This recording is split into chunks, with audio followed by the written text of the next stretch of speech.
Here's 5 running backs I'm looking to buy and trade for heading into Week 10. And the first guy, once again, it's Ezekiel Elliott making the list for me.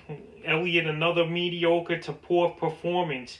But we figured that going into Week 9 versus the Steelers, which gave up the least most fantasy points to running backs. I figured Elliott wouldn't have a good game, and he didn't. In PPR formats, he only ended with 8.90 fantasy points, 18 rushing yards, 51 yards, and only 2 catches for 18 yards. He had some burst. He looked a little bit better than last week. This Cowboy offensive line is starting to get healthy, as healthy can be, with Smith and Collins out for the year, but the line played pretty decent. Pollard looked good too, but Zeke, his stock is way down, and now he's going into a bye in Week 10. This is the lowest I think you could get his value. And then after the bye in Week 10, Zeke has a nice schedule. Minnesota, Washington, Baltimore will be tough.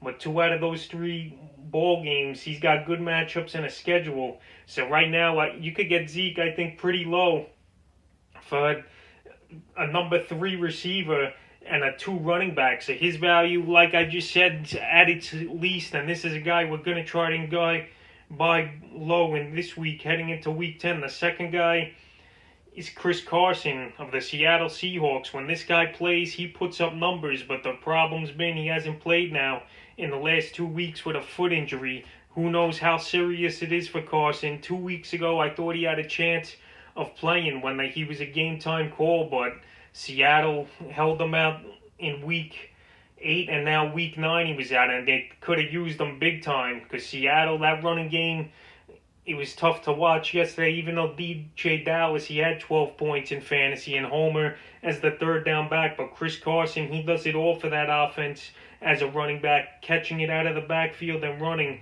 And if a manager is desperate right now with Carson's status, who knows when he's coming back, and he needs someone for Carson, this is the time to go buy him, and his value won't be any lower, because if Carson does come back versus the Rams in Week 10 and scores 15 to 20 points, that's it. His value is going to go back up. So Carson, this is a time to pounce on him and buy him low. The third running back's James Conner of the Pittsburgh Steelers. I don't know if he was hurt or what yesterday, but the Steelers, once the second half started, it wasn't like they were down many scores. They were down 4 points going into half.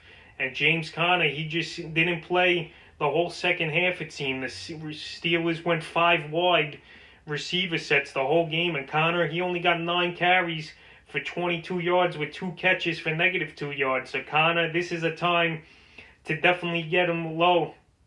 I thought this week he was going to be a top 5 running back. And boy, I was wrong. He only had 4 fantasy points in a dream matchup versus the Dallas Cowboys. And now Conner's got Cincinnati and Jacksonville coming up the next 2. Conner, he was a consistent 15 to 20 each and every week. But like I said, I don't know if it was an injury or they just didn't like running the ball versus Dallas was the Steelers. But Conner, you could go out there and get him, and I think he's going to bounce back versus Cincinnati in Week 10. The next guy is DAndre Swift, the guy I've liked now for the last few weeks, even though in Week 8 he had a dud performance, but he came back with the vengeance yesterday with a good ball game with Swift. 13 carries, 64 yards, 3 catches, and 33 yards on 5 targets for 13 fantasy points, which is pretty solid in PPR leagues for DAndre Swift. Swift, I think it's his time now. It's going to be Week 10. Peterson, we know what he could do. He's at the end of his career. He's still going to get carries, but I think Swift should get majority of touches and carries. He should be getting anywhere from 15 to 20 a game, and it was good yesterday to see Swift get 16 touches total. And now with Matthew Stafford out, this team, they're going to rely on Chase Daniels to dump the ball off more and run it. So Swift, I like his schedule coming up as well in the next few weeks. He's got Washington and Carolina, 2 teams you could spread the field against and get open. So Swift, if he's out there and a manager wants to get rid of him, I'm going to go out there and try to get him, and his value shouldn't be that high. Swift for like a T. Higgins or something is a deal you could pull off, even less. So yeah, DAndre Swift's a guy I want to get. And the 5th and final guy, his price definitely dropped, I would think, in the last few weeks, is Derrick Henry. After he exploded on the scene in Week 6 was Henry with a 45-point fantasy day. But Henry now, the last 3 games he's been mediocre, and in week 7 and 8 he had 15-19 fantasy points.